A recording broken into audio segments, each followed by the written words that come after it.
পশ্চিমবঙ্গের সরকারি চাকরিজীবী এবং পেনশনারদের জন্য অত্যন্ত খুশির খবর। কেন খুশির খবর? কারণ আপনারা বছরের পর বছর যে বঞ্চনার শিকার হচ্ছিলেন, অবশেষে সেই বঞ্চনা থেকে মুক্তি পেতে চলেছেন। আপনারা প্রত্যেকেই আশা করি জানেন যে অলরেডি পেনশনার যারা রয়েছেন তাদের যে বকেয়া ডিএ সেটা অলরেডি দেওয়া শুরু করে দিয়েছে পশ্চিমবঙ্গ সরকার। এবার বিষয়টা হলো, তাহলে চলতি ডিএর কী হবে? চলতি দিয়েও কিন্তু আপনারা পেতে চলেছেন, তাও আবার বেশ একটা বড় অঙ্কের। তাও কোন মাসে?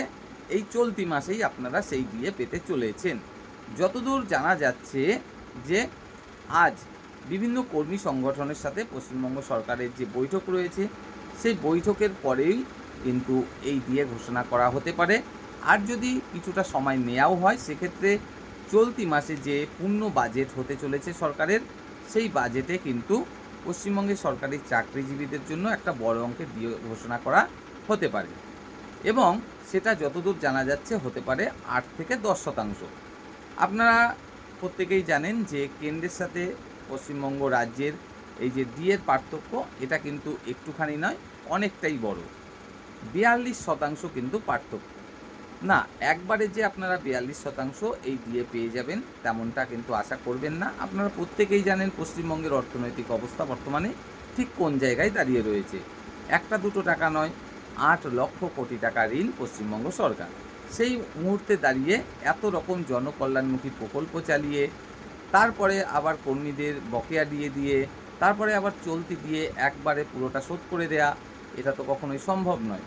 তাই অবশ্যই আপনারা একটু ধৈর্য ধরুন, পশ্চিমবঙ্গ সরকারকে নিজের মতো কাজ করতে দিন। আশা করি অল্প দিনের মধ্যেই দেখবেন আপনাদের যে কেন্দ্রের সাথে ডিএর পার্থক্য, সেটা কিন্তু পুরোটাই মিটে যেতে চলেছে। এটা আপনাদের অবশ্যই মাথায় রাখতে হবে যে এখন কিন্তু চলছে ডাবল ইঞ্জিন সরকার, অর্থাৎ কেন্দ্রে যারা রয়েছে, রাজ্যেও কিন্তু তারাই রয়েছে। তো কেন্দ্রে একরকম দিয়ে দেবে একই পার্টির সরকার, আর রাজ্যে আর একরকম দিয়ে দেবে, তো এটা তো কেমন একটু বেমানান হয়ে যাচ্ছে। তো পশ্চিমবঙ্গ সরকার হয়তো এই মুহূর্তে সামর্থ্য কুলাবে না, কারণ পশ্চিমবঙ্গের যে অর্থনৈতিক অবস্থা, তাতে করে কিছুটা সময় অবশ্যই লাগবে। তবে আপনারা যদি একটু ধৈর্য ধরুন, তাহলে অবশ্যই দেখবেন এই পার্থক্য কিন্তু অবশ্যই মিটে যাবে।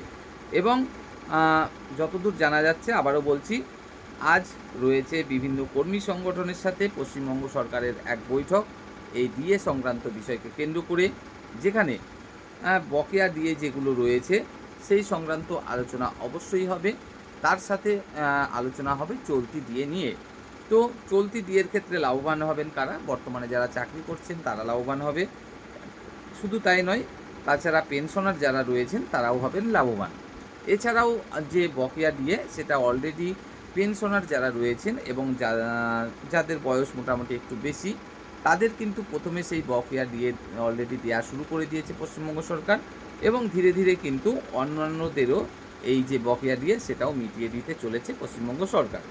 তো এখন দেখার বিষয় যে বাস্তবে পশ্চিমবঙ্গ সরকার আজ বিকেলে যখন কর্মী সংগঠনের সাথে আলোচনা শেষ হবে, তখনই এই ডিএ ঘোষণা করে, নাকি এই যে চলতি মাসের মোটামুটি 18 তারিখ নাগাদ যে বাজেট রয়েছে, পূর্ণ বাজেট, সেটাতে ঘোষণা করা হতে চলেছে সরকারি কর্মচারীদের জন্য এই যে অতিরিক্ত ডিএ।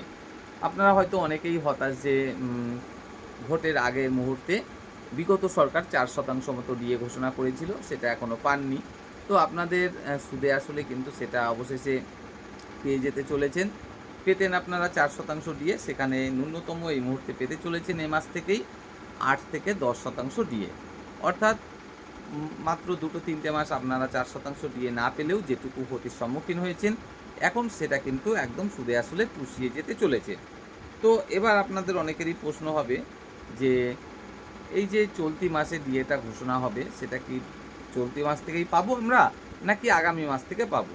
না, যদি ঘোষণা হয় যে চলতি মাস থেকে, অর্থাৎ জুন মাস থেকে, সেক্ষেত্রে আপনারা জুন মাস থেকে এই ডিএ পেয়ে যাবেন। আর যদি জুলাই মাস থেকে ঘোষণা করে, তাহলে আপনারা সেটা জুলাই মাস থেকে পেয়ে যাবেন।